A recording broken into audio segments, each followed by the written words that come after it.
It is Mock Draft Monday, and today we have two more totally different 5-round Chargers mock drafts for you guys, going a little bit unconventional this time with two cornerbacks in the first round. You are Locked On Chargers, your daily podcast on the Los Angeles Chargers, part of the Locked On Podcast Network, your team every day.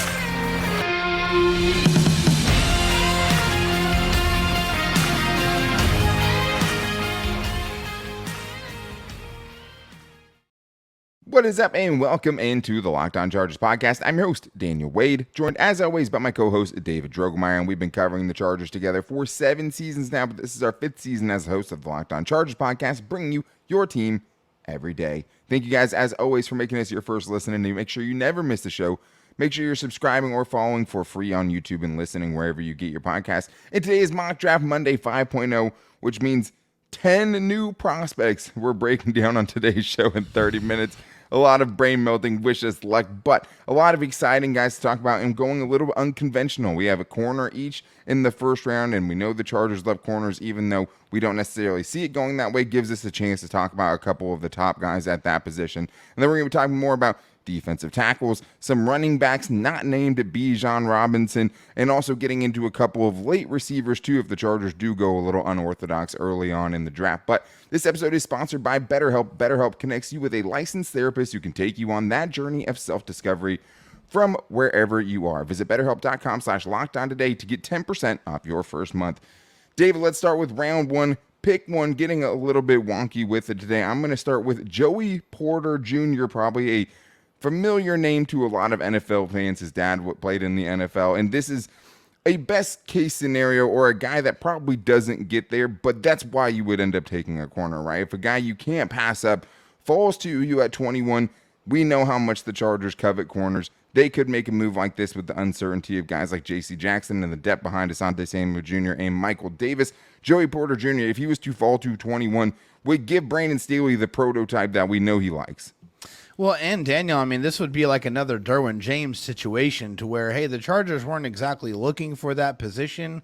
But hey, when you got a prospect the level of a Derwin James on the table and available, you got to go over there and you got to make that move. This would be another similar type of situation. And also, it would be pretty insane to have two prospects, two players on the same defense that both had some pretty darn good fathers as NFL football players too.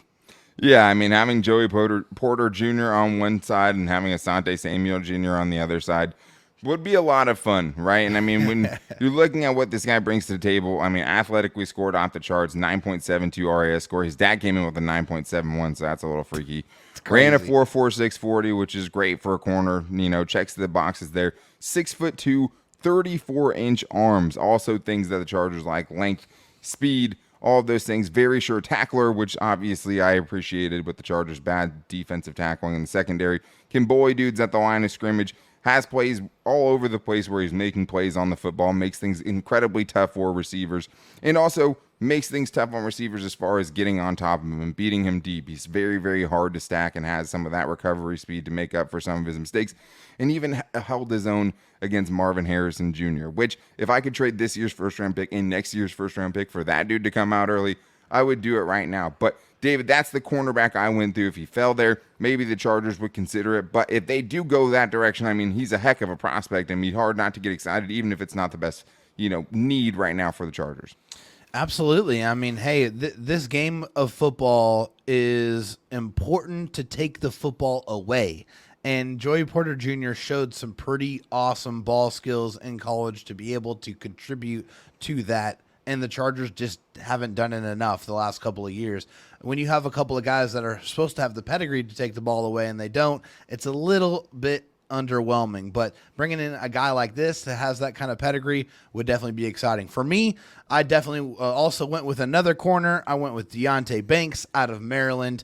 Also a very good size corner, 6'1", 200, and also brings that blazing athletic speed to the table. 4.35 40 guy. Ooh. Really enjoyed the fact that he's very comfortable in press. Also in off-man coverage, he's very athletic when he's flipping his hips. It just doesn't seem like it's taking very much effort for him to mirror wide receivers. He gets off blocks with violence, which is something I really enjoyed about his game, especially when we know how important it is for the corners to be able to tackle in Brandon Staley's defensive scheme. That's something you have to look for. Plenty of speed to keep up. I already talked about that. Very strong tackler and run support. Like I said, he sheds blocks and he gets ball carriers to the ground. Also understands how to use the sideline as well. He understands how to keep receivers out of bounds or use the sideline to get them out of bounds, pin them towards the sideline. A lot of really good quality things where you see a guy that has the size, the ball production, and the speed to be able to handle pretty much anyone you have on the outside or the inside. Deonte Banks would be a pretty exciting prospect here in the first round. Yeah, a guy who's skyrocketing up of draft boards for sure. I mean, a guy thought as a day 2 pick, now very possible to be a day 1 pick. And the Chargers, if they take him at 21, I could understand why they could get wooed by a guy who scored like a 10 out of 10 in the RAS system, like the most athletic corner of all Pretty time. scary, yeah. With good size, decent length, all of the things that you're looking for from that position. I would say that's one place where, Joey Porter Jr., when he's trying to go and run defense, has trouble at times, plays a patty cake a little bit too much with receivers, and that's just why I call it when they're just kind of content with being blocked at times and don't get off the block quickly enough. Deonte Banks, obviously, 2 physical players, and I think you like that, especially given what the Chargers are lacking in that regard, but physical player, explosive to the ball, not just catching up to the ball. I'd say technique probably is the only reason he's not considered just a surefire first-round pick. That's one of the things he's knocked on the most.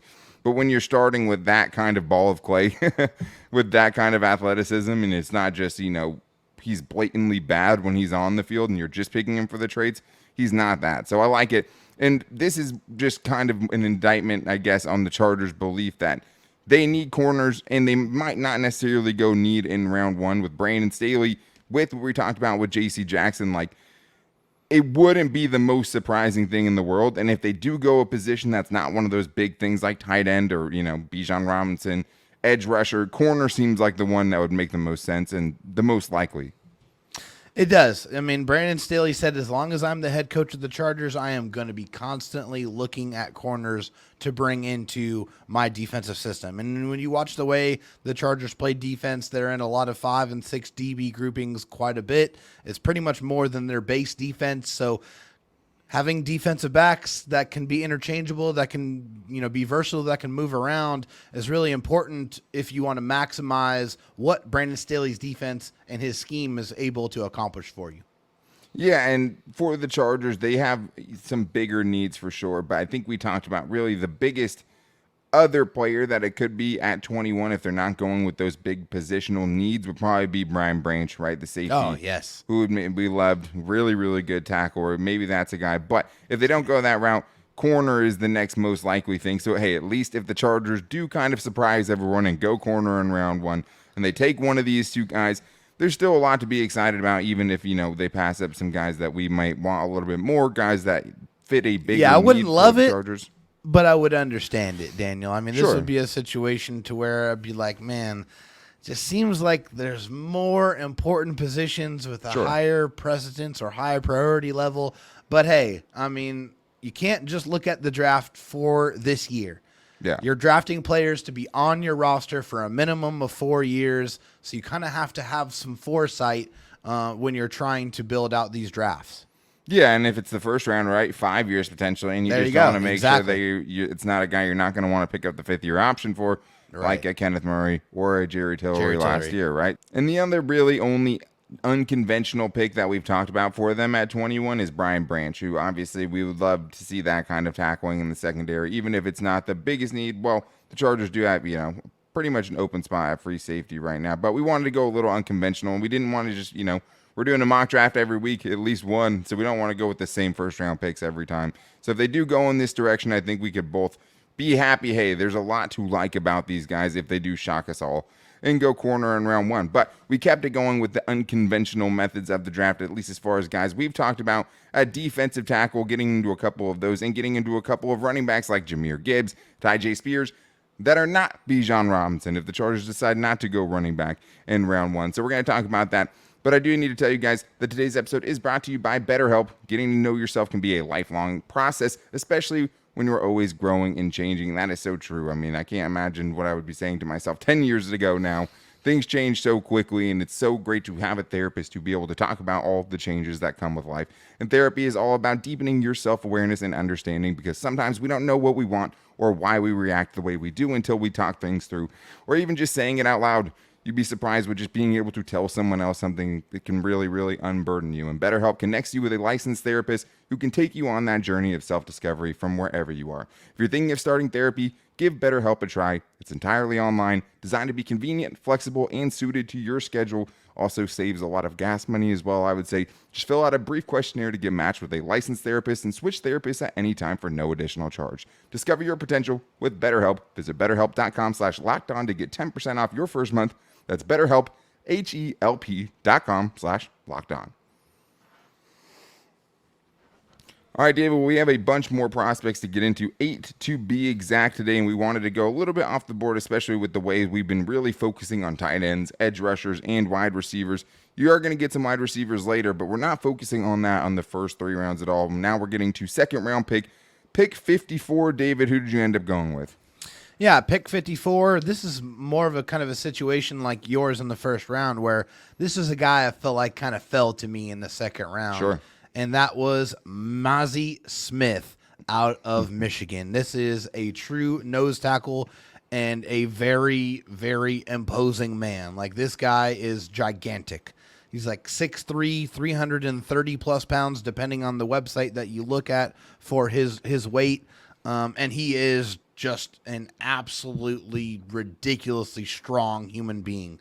I have never once seen a single snap where he got pushed back one-on-one. It just did not happen. A lot of the times it didn't happen with a double team either. It's just, he has just had freakishly crazy strength. Also really loved the fact that he had great vision to navigate blocks and kind of still keep his eye on the ball carrier and be able to bring those guys down. Scary quickness for a man his size, too, and also understands his hands while rushing. He's not really a pass rusher. He did not really accrue very, very much sexy sack Stats, numbers. Yeah, no production. But really. This is one of those guys that you want on your defensive line, especially in the red zone, Daniel. He is a force to be reckoned with against the run. It would feel great to have a dude like that, right? Because we always talk about, Jamal Williams and guys like that and just immovable objects in the middle. I think Mazi Smith is in that mold at the very least. I think as a pass rusher, being able to collapse the pocket is worth something, and I think that's kind of what you'd be looking for. But I think for him, it's hey, can you be a 3-down lineman in the NFL? But if you want somebody that's going to do one thing and one thing really well and be able to take on double teams and be able to free your linebackers up to go make tackles, be able to control multiple gaps if you need him to, Mazi Smith checks all those boxes. So if he fell there, I don't know how I feel about a 2-down run stuffer right now as far as, the guys the Chargers have with Austin Johnson, Tito Abonia, Sebastian Joseph Day. That's all those dudes do well, right? And you have Morgan Fox.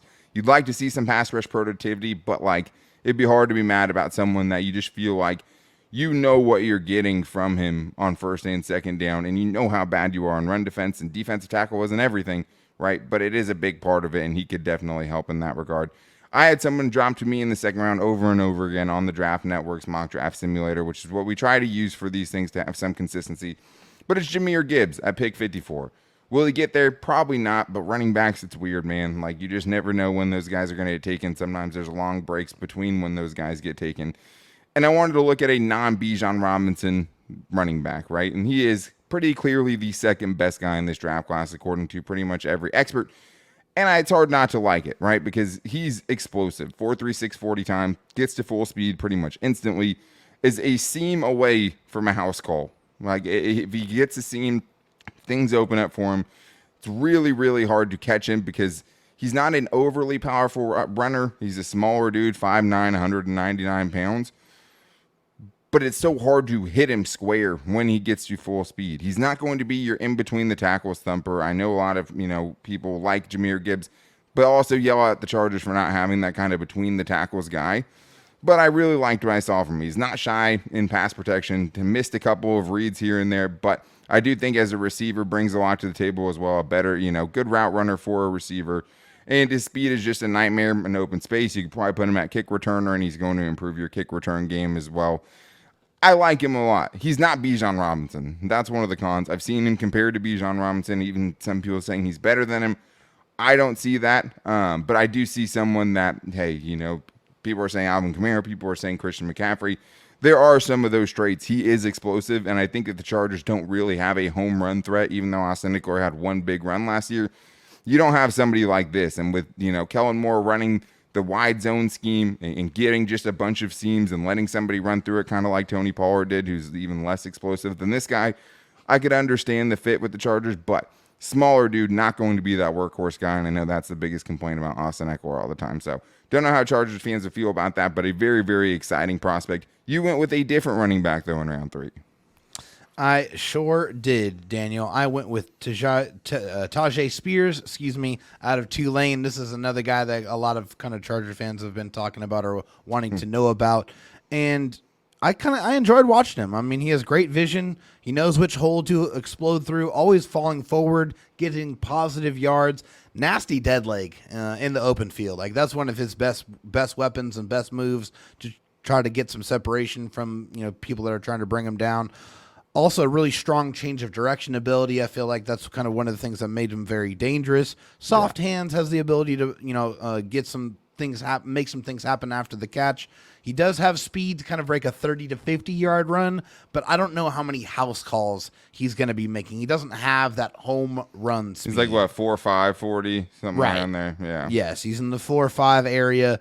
But he does have a nose for the end zone. That's for sure. I mean, anytime they got into the red zone, it just seemed like that was the type of situation where he was not going to be denied. He was going to turn into superhuman, 19 superhuman touchdowns being. last year. Yeah, 19 touchdowns. Was a vulture. I mean, he was going to get into the end zone, and there was just nothing that you could do to stop him. He did run with some good power. I wouldn't necessarily confuse him for a power back, but he definitely... small. Yeah, he's a small guy, but his change of direction, his stop and start ability is really what is going to make him special at the next level. That's what you're getting for. I mean, go watch the USC game. I mean, he might not be making, a ton of house calls, but still, you don't have to be able to take an 80-yard run to the house to be a big playmaker, and I think he's really the embodiment of that. Smaller dude, hits hard for his size for sure, and I think didn't see him a ton as a pass catcher, but has a lot to like there as far as if you do get the ball in his hands, you don't really need much. He's not going to be confused for a crafty, great route runner or someone, that has a ton of production in that sense. Mm-hmm. But it's very easy to see where the upside would be with him as a pass catcher. It's hard not to like this guy. I mean, just chunk plays left and right. Yeah. Played against a little smaller competition, but you saw what he could do in games like USC, who obviously has a terrible... Average 6.8 yards per carry his entire career. Yeah. Like almost 7. 6.9 last season. And it showed, too. I mean, a lot of his carries, he's always falling forward. He's always getting extra yards. I mean, hey, if my running back is getting 6-7 yards a pop, sign me up. Sure. Because that means I am constantly staying ahead of the chains, and then you can really get creative with the play action game. Yeah, and it's a little different in the NFL because it's not as wide of fields, right? College football lent itself to him because the hashes are so much wider, a lot more space to operate in, which is where he's at his best, right? Because in the whole, if guys are getting hands on him, it's going to slow him down a little bit. Yeah. But if he can find that seam, if he can get the corner, if he can get to the outside, if he can make somebody miss, because he does have some nice pretty good quicks. Vision too. Yeah, no, vision's definitely. I don't think I saw him fumble at all either. I mean, that's something I'd say is a strength. He's a very, very exciting player, even though doesn't fit, the workhorse bell cow type that people talk about a lot. But hey, I think 3 of the best running backs now we've got to cover, and I mean, there's a lot to like from those guys specifically. I ended up going with my defensive tackle with the 86th overall pick in the 3rd round. Keeanu Benton, another guy where he's on the consensus big board, he's 77th. Some guys think he's outside of the top 100 at defensive tackle. Other guys think, he's a late day 2 pick. Hard to say with Keeanu Benton. Did tear up the Senior Bowl, which is something the Chargers obviously put a lot of stock into. Flashes of straight ragdolling players. 6'3", 309 pounds, almost 34-inch arms. So fits the Brandon Staley mold for his defensive tackles. And is able to shed tackle as well. And really has impressive power at the point of attack. Another guy who's not going to be moved around by double teams. Another guy where his best asset as a pass rusher, even with some pretty quick hands, I think he has probably a little bit more upside. 4.5 sacks last season. Shows a little bit more than I'd say Mazi Smith does. But raw in that regard, and you'd be getting as someone, hey, he's going to push the pocket. He's going to be disruptive. He can take up 2 gaps if you need him to. And I think there's a lot to be excited about. Have we been picking defensive tackles in the third round for the Chargers? No.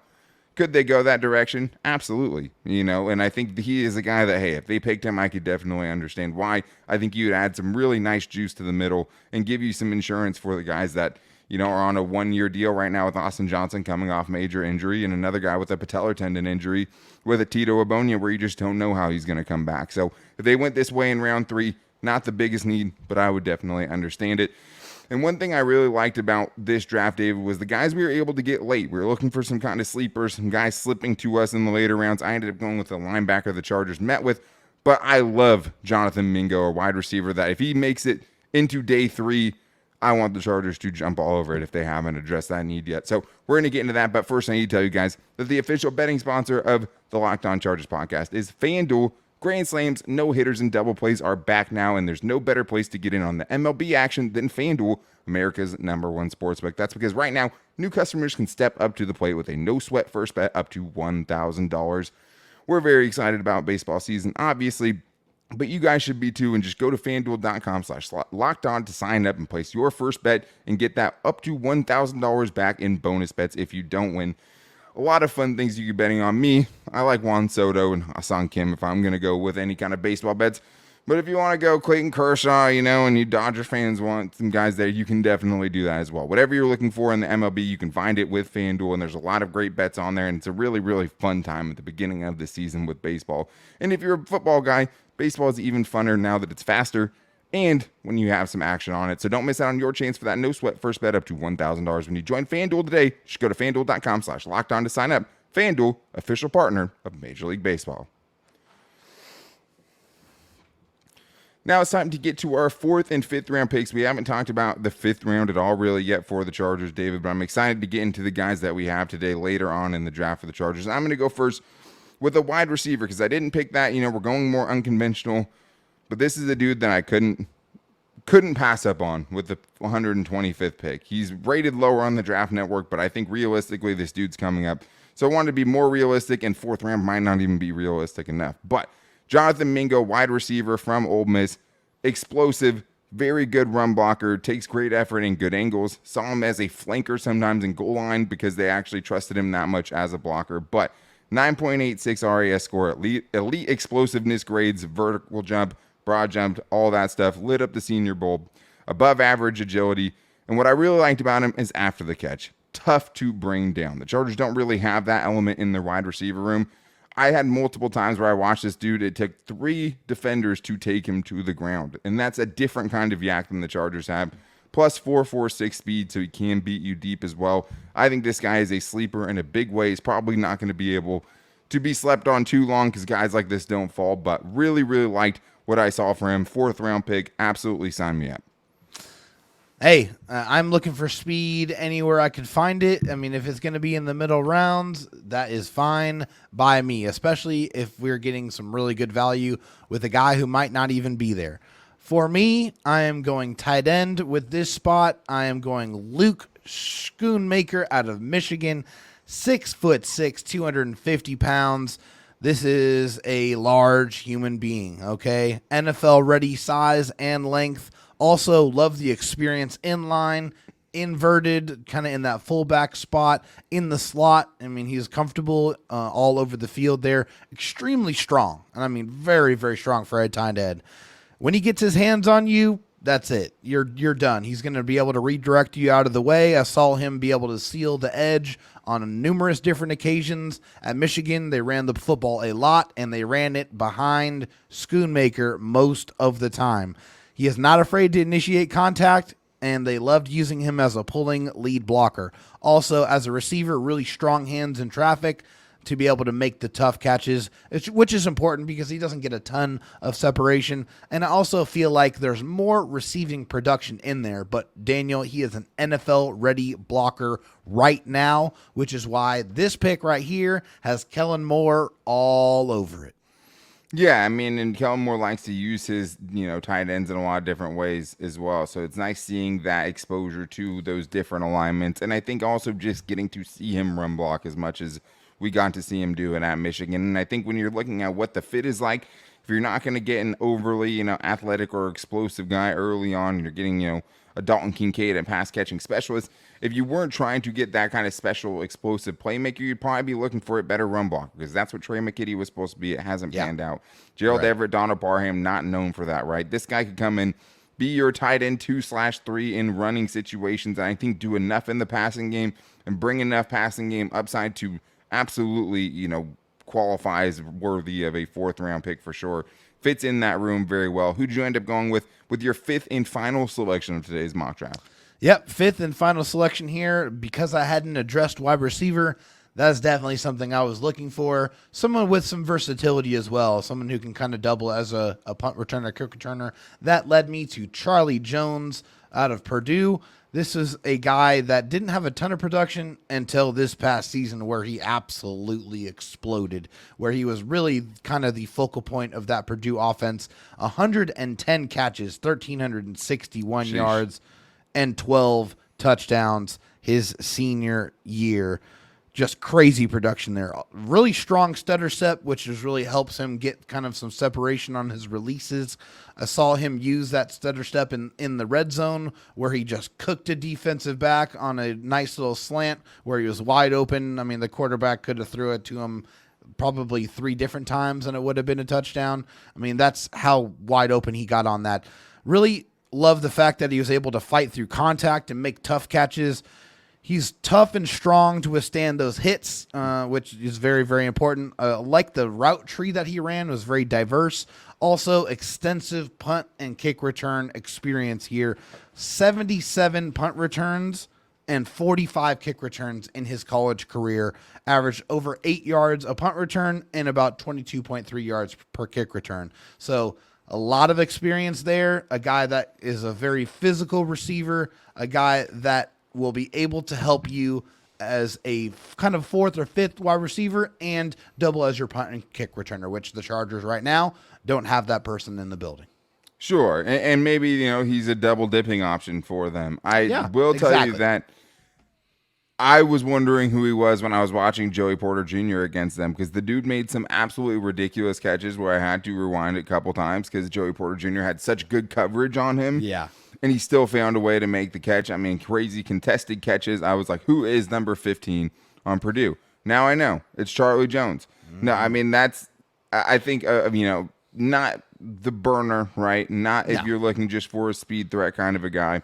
If you're looking for that utility guy, I mean, I saw the dude had toughness, definitely had physicality, made some really, really tough catches, find a way to create on those quick passes too. Like he's not quickness. Tiny either, right? Which is kind of sets him apart in this draft class. He's 6'1", 190, so he's got some decent size. I mean, that's good size compared to, the Zay Flowers of the world, like the Jaden Reeds of the world, even Marvin Mims, guys like that. That's a very small wide receiver class. This guy is a little bit bigger in that way, but for my 5th-round pick, I ended up going with linebacker Ventrell Miller from Florida, and he is a guy that the Chargers had a schedule to meet with, so I'm guessing they did meet up, but a linebacker prospect that I definitely could see why they'd be excited about him. He flies to the football, very good athlete, packs a pop when he arrives, which is nice to see some kind of physicality and some kind of danger in the middle of the Chargers defense, because there hasn't been a ton of that. We also know the Chargers, when they do target guys like this, linebackers, especially undersized ones, like Ventrell Miller, who's about 230 pounds. You'd like to see it a little bit more. But I do think when you look at Kazir White, you look at Drew Tranquill, you look at kind of a pattern, even going back to a guy like Jatavis Brown, right? All smaller guys for the position, even guys who kind of borderline safety size, they end up liking those guys. So kind of a sweet spot here. The reason I have him in the 5th round is because if it was the day 2 pick, if it's much sooner than this, I'm not really interested. I mean, it's a project, a guy that I think has a lot of potential, and that's what you're looking for in the 5th round, someone who could potentially turn into something. But glad we got to see a lot more players today. Glad we got to talk about a lot of positions we haven't talked about nearly as much, and the draft coverage is going to continue as we get closer and closer, because it is coming up in only a few weeks now. We're going to be getting into a 6-round mock eventually, a 7-round full mock eventually. That'll take up 2 shows, but I like the guys we got to talk about today. We will be back with you guys tomorrow, though, to make sure you don't miss it. Make sure you're following or subscribing for free on YouTube and listening wherever you get your podcast from. You can also find us on all of our social media. You can find me on Twitter at DanTalkSports and David Drogemeyer on Twitter at DroTalkSD, as well as the show's page at Locked On LAC, We're also at Locked On Chargers on Instagram, and you can also find us on our Locked On Chargers Facebook page. Thank you guys again for making us your first listen. If you need a second listen and you like draft stuff, make sure to check out the Locked On NFL Scouting Show with the draft dudes from free agency to the draft, salary cap management, and more. Join NFL experts Kyle Krabs and Joe Marino as they take you through what it's like to build a successful NFL franchise every Monday through Friday. Find Locked On NFL Scouting with the draft dudes wherever you get your podcast from. And make sure you guys are back here, as always, with us tomorrow, because we're the only Chargers daily podcast. Even in the offseason, we don't stop, so we'll be back with you guys tomorrow. Until then, take it easy and go Bolts.